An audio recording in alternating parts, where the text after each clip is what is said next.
Social media keeps telling women they peak at 25, and today I want to talk about why that lie makes so many women over 40 disconnect from their style and what it really takes to reclaim it. Chapter 1. The lie starts early. Women are taught that they peak at 25 and after that it is basically just downhill. Maybe not in those exact words every time, but that is the message.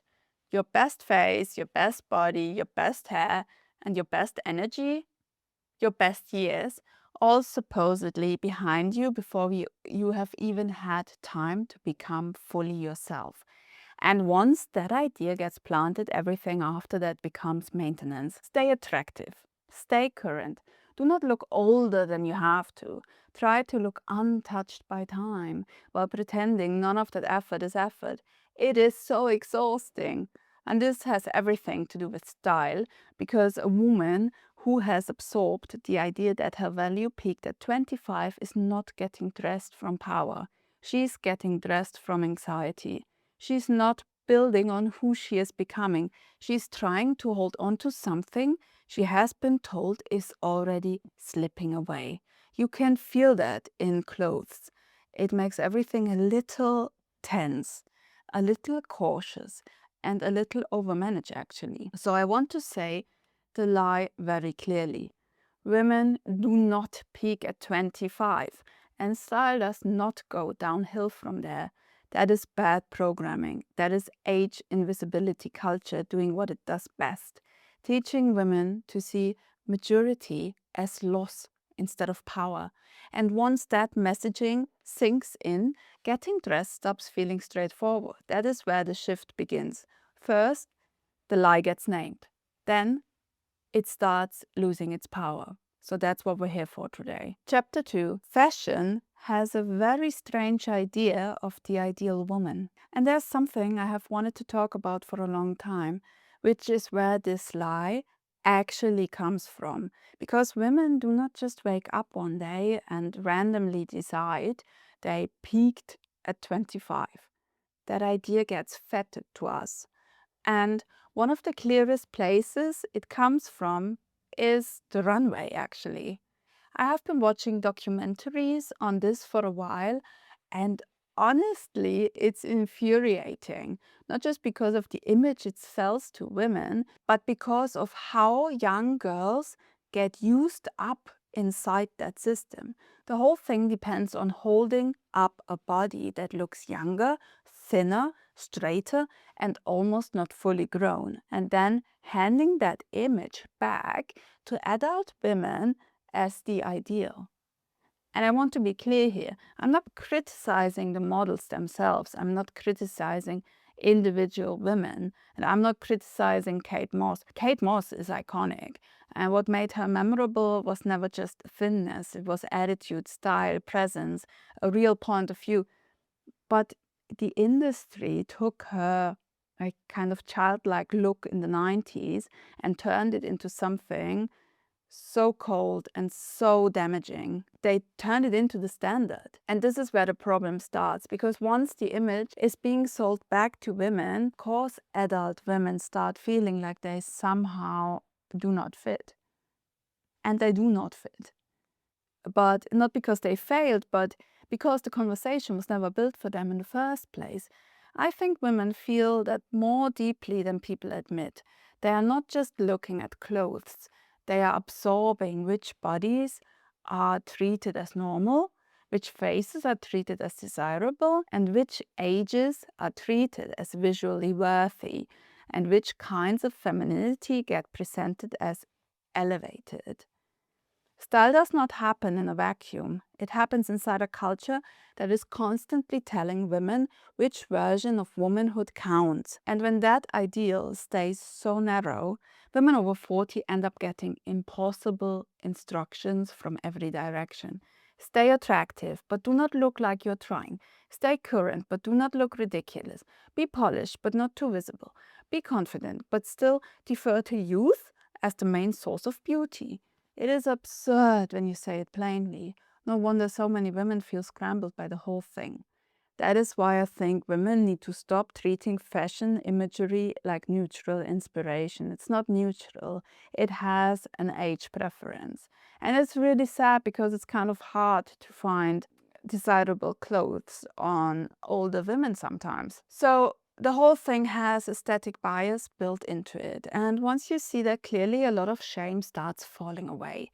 Because then you can say very calmly, maybe I'm not failing to match the standard.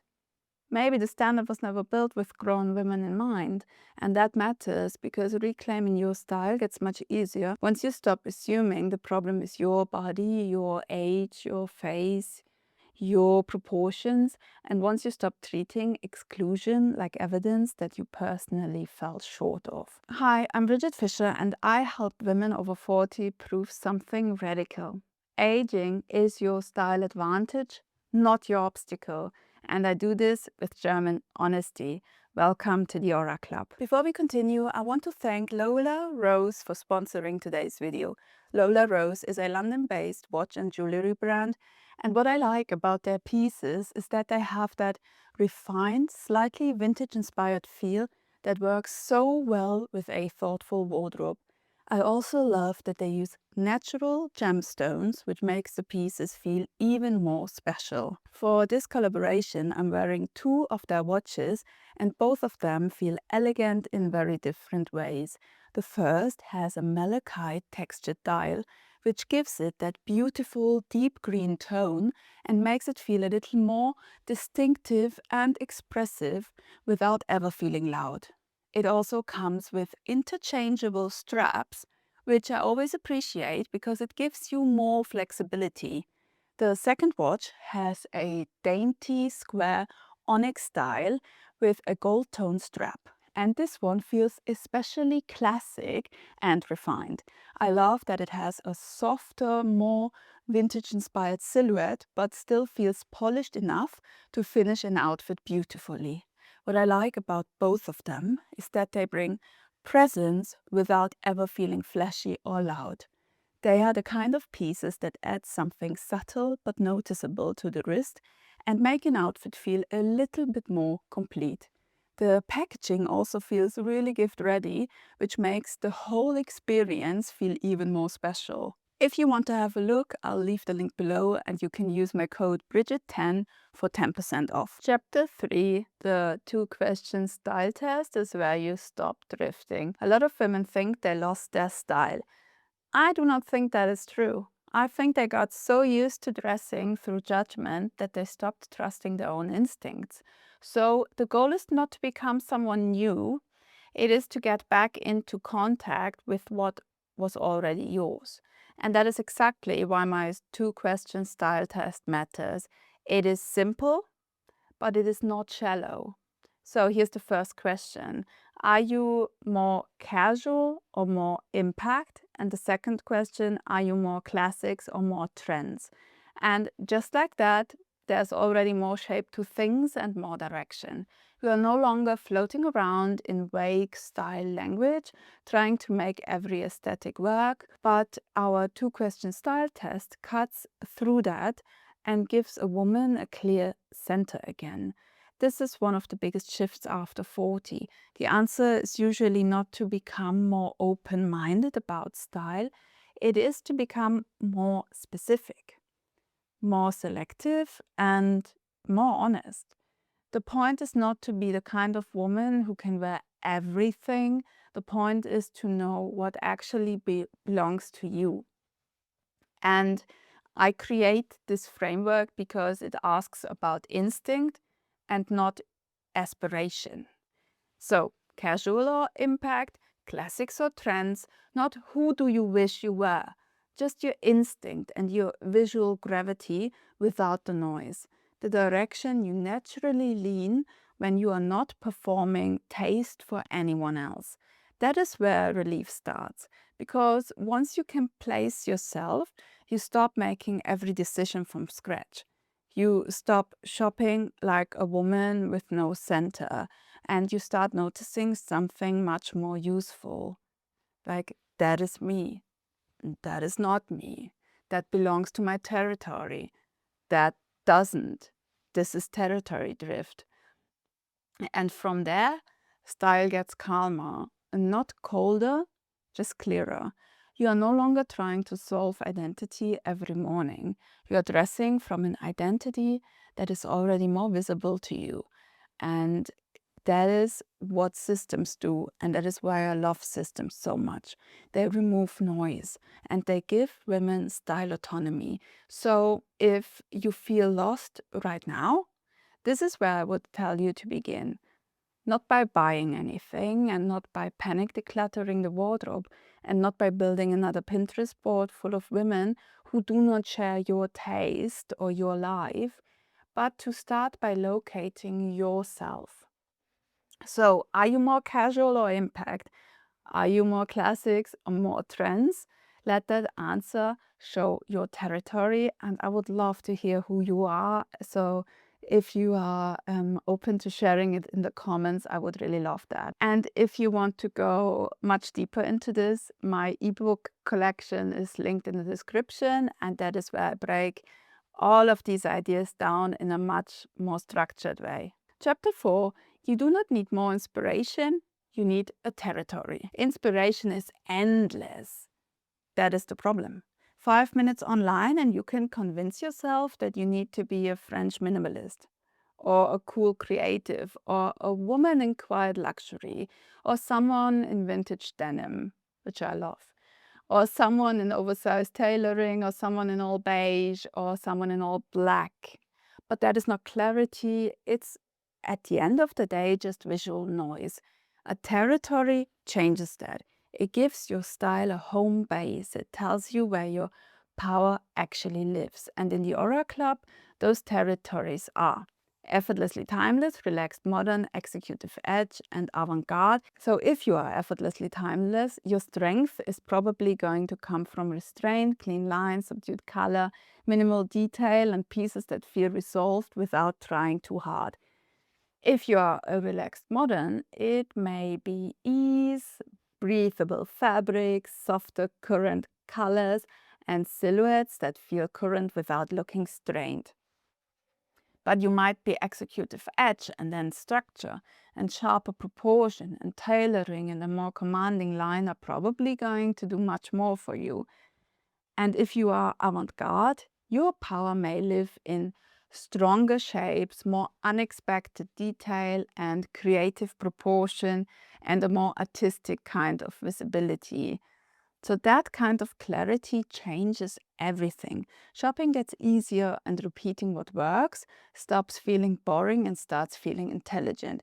Even comparison gets quieter because you realize a stylish woman online can still be a completely useless reference if she lives in a different territory than you do.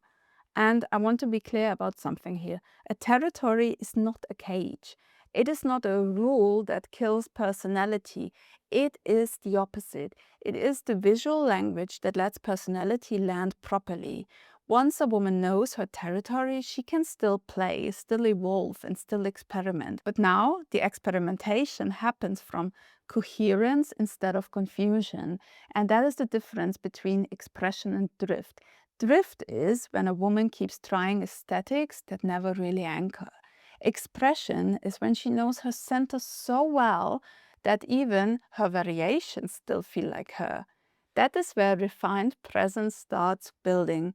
But even with that clarity, a lot of women still run everything through one very old filter. That is, how do I look smaller? Chapter 5, stop asking whether something makes you look thinner. This is one of the worst questions women can build a wardrobe around. Does this make me look thinner? The minute that becomes the goal, style starts losing its force. Instead of dressing to show up, women start dressing to shrink, to soften, to hide, and to correct. A wardrobe built around looking thinner will almost always be weaker than one built around shape, presence, and self-respect. And that is the part I really want to say clearly. The goal was never to look smaller. The goal is to look like yourself, fully there. Because once everything gets filtered through weight, the whole thing goes flat. the line is weaker, the energy is weaker. The woman herself starts disappearing inside her own outfit. A much better place to start is with questions that actually lead somewhere. Is there shape here? Do I like the balance? Does this hold my body well? Does it give me definition? Does it make me look clearer, stronger, and more like myself? And I feel strongly about this because so many women are quietly delaying their lives. They keep thinking the real version starts later, after the weight is gone, after they feel more toned, after they have fixed the part of themselves they decided is a problem. And that can steal years. And your body is not a before photo. Life is happening right now. And the woman getting dressed this morning is the woman living the life. So if she keeps treating herself like a temporary version, style will never feel settled. It will always feel slightly apologetic and slightly delayed and slightly off. And at some point, there has to be a clean decision. This is my body and this is my life now, and this is the woman I am dressing.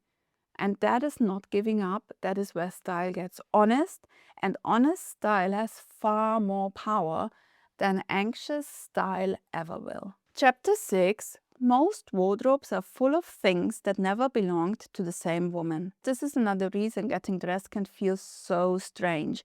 A lot of women are standing in front of closets full of pieces that were never meant to belong to the same woman.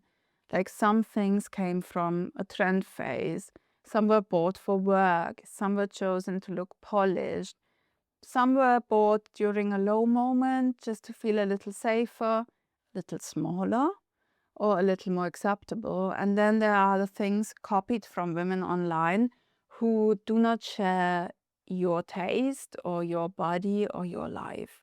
So put all of that together and it does not create clarity. It creates noise. And that is why territory matters so much. It helps a woman separate what is actually hers from what came from fear, fantasy, habit, guilt, or bad programming. And that is the edit that matters after 40. Not just what still fits, and not just what was expensive, and not just what used to work.